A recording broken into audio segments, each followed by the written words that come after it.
Hi friends, welcome to Fun Cooking Play. ஒரு எம்மியான டேஸ்டியான பன்னீர் butter masala எப்படி பண்ணுறதுன்னு பார்க்கலாம். இன்னைக்கு ஒரு பேனில் 2 டேபிள் ஸ்பூன் பட்டர் எடுத்துக்கோங்க. இந்த டிஷ்ஷுக்கு மெயினே பட்டர் தான். பட்டர் ஃபஸ்ட்டு மெல்ட் ஆகட்டும். மெல்ட் ஆனதுக்கப்புறமா ஒரு பே லீஃப் ஆட் பண்ணலாம். 2 பட்டை, 2 ஏலக்காய், 2 அன்னாசி பூ, 1 கிராம்பு. அது கூட 2 டேபிள் ஸ்பூன் பெருஞ்சீரகம் ஆட் பண்ணிக்கோங்க. எல்லாமே வதக்கலாம். இது கூடயே 10 கேஷ்யூ நட்ஸ் நான் ஆட் பண்ணுறேன். 3 மீடியம் சைஸ் டொமேட்டோ ஆட் பண்ணிக்கோங்க, சின்னதாக கட் பண்ணி. இது எல்லாமே நம்ம வதக்கி எடுத்துக்கலாம். நல்லா வதங்கட்டும்.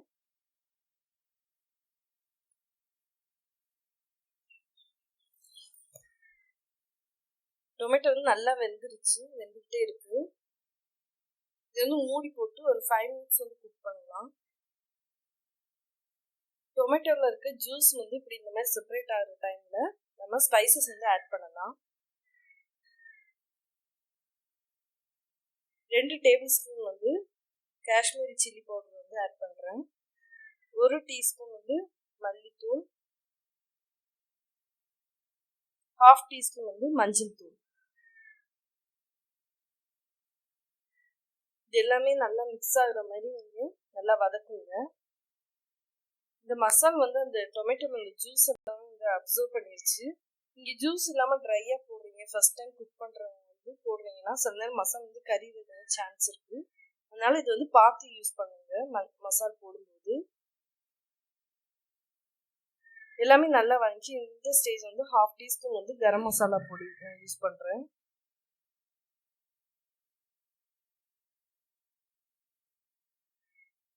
நல்லா மிக்ஸ் பண்ணி வதக்கிக்கலாம்.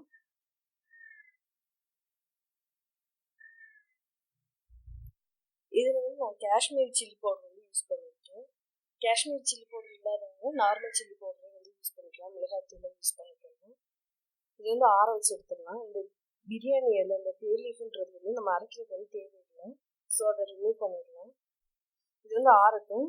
ஆறினப்புறமா ஒரு மிக்ஸி ஜாரில் நம்ம அரைச்சி எடுக்கலாம். இதை அரைக்கும் போது நீங்கள் ஒரு 1/2 கிளாஸ் வாட்டர் ஆட் பண்ணி அரைச்சி எடுத்துக்கோங்க.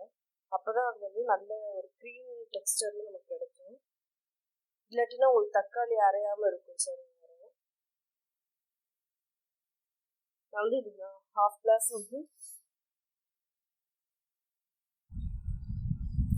இந்த மாதிரி அரைச்சி எடுத்துக்கோங்க. அதே சேம் பேன்லேயும் 1 டீஸ்பூன் பட்டர் ஆட் பண்ணி அது மெல்ட் ஆகட்டும். மெல்ட் ஆகிற ஸ்டேஜ்லேயே நம்ம அரைச்சி வச்சுருக்க மசாலா நம்ம ஆட் பண்ணிடலாம். அதுலேயே 1 கிளாஸ் வாட்டர் ஆட் பண்ணுறேன்.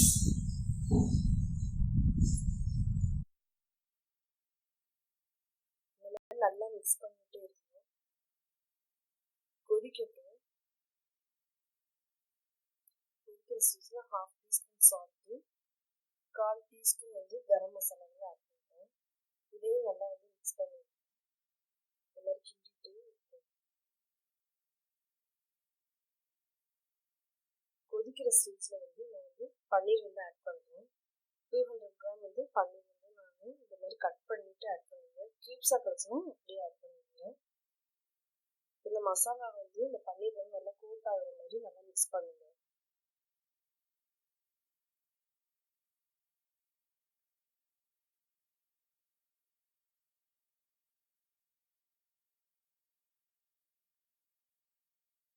பன்னீர் சீக்கிரமாகவே குக் ஆகிடும். அதனால ரொம்ப நேரம் கொதிக்க விடணும்னு அவசியம் இல்லை. ஒரு 2 மினிட்ஸில் அது குக் ஆகிடும். இந்த மாதிரி கொதிக்கிற ஸ்டேஜில் குட்டி குட்டியாக கட் பண்ணி கொத்தமல்லி நான் ஆட் பண்ணுறேன். அதையும் நல்லா மிக்ஸ் பண்ணிக்கோங்க. இந்த ஸ்டேஜில் நீங்கள் கஸ்தூரி மெத்தி ஆட் பண்ணுறதுனாலும் பண்ணிக்கணும்.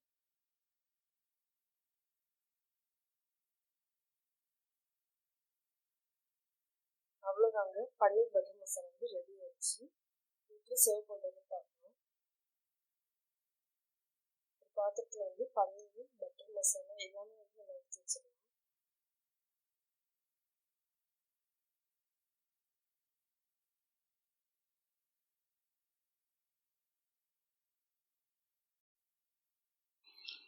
இந்த பன்னீர் பட்டர் மசாலா வந்து சப்பாத்தி, நான், பராத்தா, ஆப்பம் எல்லாத்துக்குமே வந்து ரொம்ப ஸ்பெஷலான ஒரு சைட் டிஷ்ஷாக வந்து இருக்கும். கீ ரைஸுக்கு கூட நீங்கள் ஆட் பண்ணிக்கலாம். சர்வ் பண்ணுறதுக்கு முன்னாடி இந்த மாதிரி 2 டேபிள் ஸ்பூன் அளவு வந்து ஃப்ரெஷ் க்ரீம் வந்து நீங்கள் ஆட் பண்ணிக்கோங்க. அப்போ இன்னும் கொஞ்சம் ரிச்சான டேஸ்ட் கிடைக்கும். தேங்க்யூ ஃபார் வாட்சிங் ஃப்ரெண்ட்ஸ். நீங்களும் கண்டிப்பாக வீட்டில் ட்ரை பண்ணிவிட்டு கமெண்ட் பண்ணுங்கள்.